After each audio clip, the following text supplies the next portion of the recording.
Are complaints and allegations of abuse triaged appropriately and in a timely manner by the Aged Care Quality and Safety Commission? A report says no, so let's talk.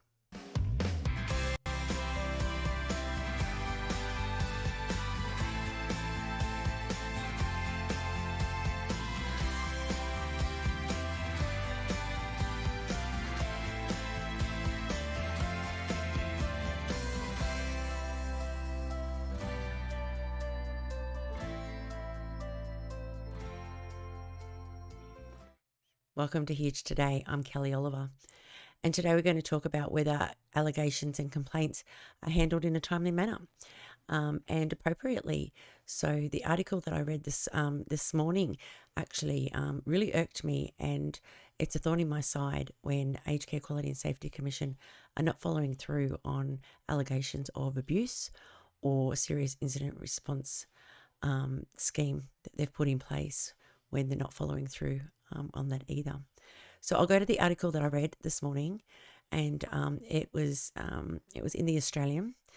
So we'll start reading through this, and I've got only a few comments today on this one because it's really not that surprising for me. But let's go through it and we'll break it apart a little bit and see how we go. Okay, so a review of the nation's aged care safety watchdog has called out significant problems in its complaints process and in its performance in responding to serious incidents. The Aged Care Quality and Safety Commission must also be more open, transparent and accountable in its dealings with aged care providers and consumer of care. So the report that was done, it was an independent report that was done by a public servant called David Tune, which concludes that while it had achieved a great deal since his inception in 2019 and in its expanded role since, the Commission urgently needed to fix significant problems in its complaints process and serious incident response scheme. The complaint system must be urgently reviewed to ensure complaints are triaged appropriately, that complainants have assurance that concerns are being followed up, and the wider community gain trust that matters of concern to older Australians and their families are getting priority attention. So, getting priority attention. So, while it doesn't surprise me, it kind of does open up a little bit of a gap. So a video that I put up earlier this week in relation to, actually I'll just bring up a quick picture of it. So it's this one here in relation to SA, which would be classed as a serious incident and needed to be reported under the Serious Incident Response Scheme. In this particular video that I did in one of the articles, it actually spoke about, and I will just mention the line in the article. So it said, incident notifications are reviewed and assessed by the Commission within 24 hours to ensure appropriate responses by providers, including where there are allegations of criminal conduct reported to the police. So incident notifications are reviewed and assessed by the Commission within 24 hours. I'm going to go back to the other article. And it says in here that the complaint system must be urgently reviewed to ensure complaints are triaged appropriately and complainants have assurance that concerns are being followed up and the wider community gain trust that matters of concern to older Australians and their families are getting priority attention. So are they being triaged within 24 hours? Are they being followed up within 24 hours? They definitely have a service level, and, to close it out, it's not 24 hours. But, yeah, that just rings a few bells for me there.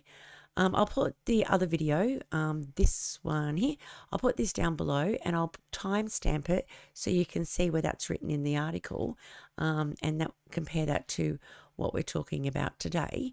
But yeah, I'm just wondering, are they actually reviewing them and assessing them within the 24-hour period? According to this report, that might not be the case. We'll continue to keep reading. So the review outlined the Commission the Commission's underwhelming complaints handling record. In the first 3 years of operation, it was yet to meet its target of resolving 80% of complaints about service providers within 60 days. And the number has trended downward.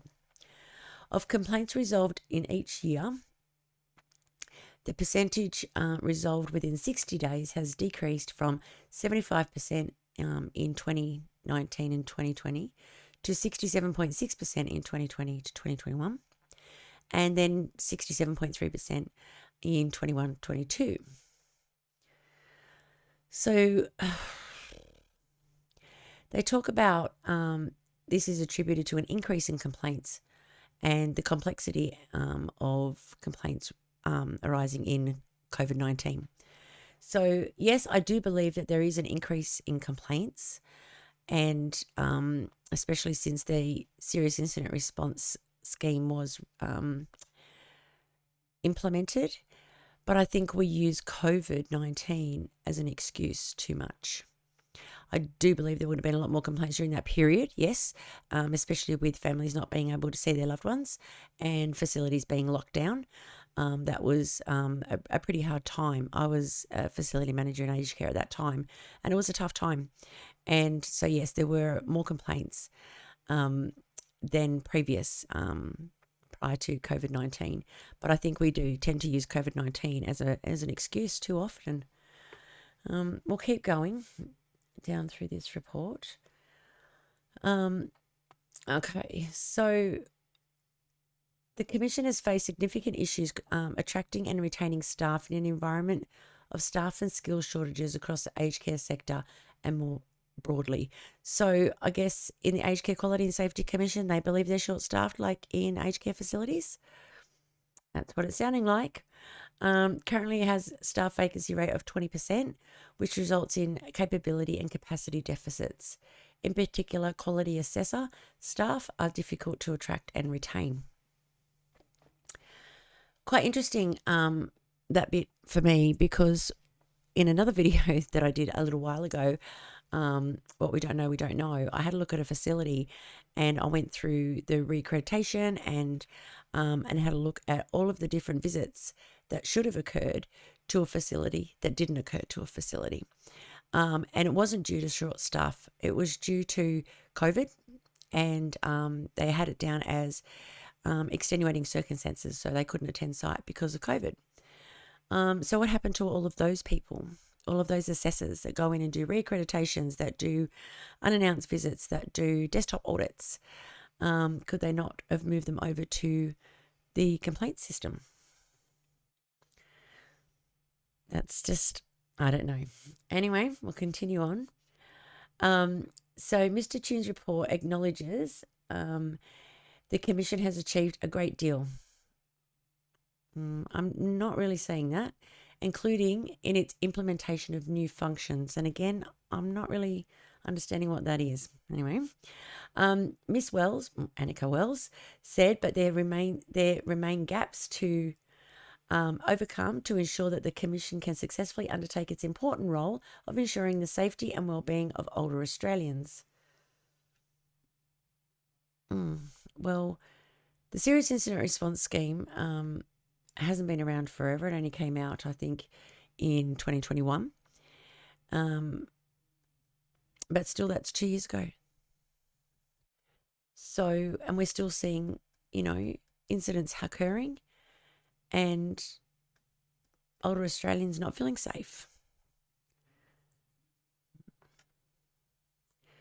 The Royal Commission was established in 2018 after a series of horrific incidents of resident treatment were exposed in the media. And nothing has changed. We're still seeing these horrific incidents, and we're still hearing about them. And it's now, that was 2018, so it's now 5 years later. And it was happening prior to that. It's not just in the last 5 years. This has been an ongoing thing. Hence why the Royal Commission, hence why so much came up in the Royal Commission. And that wasn't just what had happened at the time that was, brought up. The Royal Commission was done for a reason, because there was so much neglect and horrific stories from, way before that time. But since then, it's been 5 years since that started, and I've got to say I haven't seen a lot of change at all. I really have not seen a lot of change at all. No,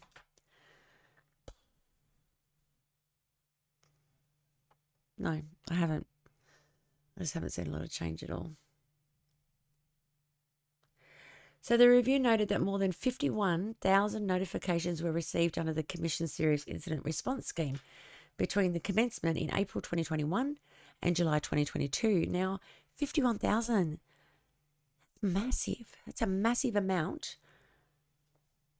of serious incidents that have occurred. So, and at the same time, providers are struggling to deliver quality care with the current levels of funding. 2 in 3 nursing home providers are operating at a financial loss. Are they really?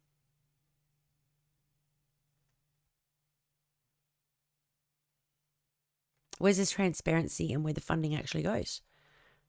More so for those for-profit organisations. Where is the transparency and where the funding that they receive, where does that go? And where's the transparency in their actual figures? A lot of businesses can run at a loss on paper, but it doesn't necessarily mean that they're running at a loss. But that's for another talk. I won't go into that today. So Ms. Wells said the government had already moved to address one of Mr. Chin's concerns, flagged in his preliminary report, by committing in the May budget to an additional $20 million to the Commission to bolster the number of assessors. So they want to bolster the number of assessors, but they're saying they're already 20% vacancies. So what's the 20 million for? To get new people in, to increase salaries? But then they want to put a levy in for aged care. They want to put a levy in to fund aged care. Again, that's another talk. I just think, these people just sit in their big offices and they don't really understand what's going on in aged care. And I think they need to get out there and have a look. Because if we always do what we've always done, we'll always get what we've always got. And that's what's happening in aged care. So everyone's talking about short staff. Yep, they are short staffed. And, having an RN 24/7. But some facilities have had a RN 24/7 for a very long time. And some facilities, short staffed or not, still have these complaints. We still see neglect. We still see abuse coming through the media. So getting more staff, having an RN on site, it's not going to change. It's just not going to change the neglect, the complaints, the incidents that occur in aged care. So the model needs to change. Processes and procedures need to change. And the only way that's going to happen is if the Aged Care Quality and Safety Commission, the higher up managers, Ms. Wells, comes out to facilities, work on the floor, come in for a month, come in for 2 weeks, work on the floor, talk to residents and see it for yourself. Walking in to visit for a half an hour or for a couple of hours or even for half a day is not enough. It's not enough. You don't see everything. And usually when people like that come into a facility, the facility makes sure that they show the good stuff only. So it's not enough. So the only way to change is to change the model. Well, otherwise we're going to continue to do what we do and continue to get what we get. So that's pretty much all I wanted to talk about on this article. It irks me to no end that why put a serious incident response program in if you can't handle the volume? And it was manic when it came in. I was still a facility manager at the time. And yeah, there was a lot that we started to report.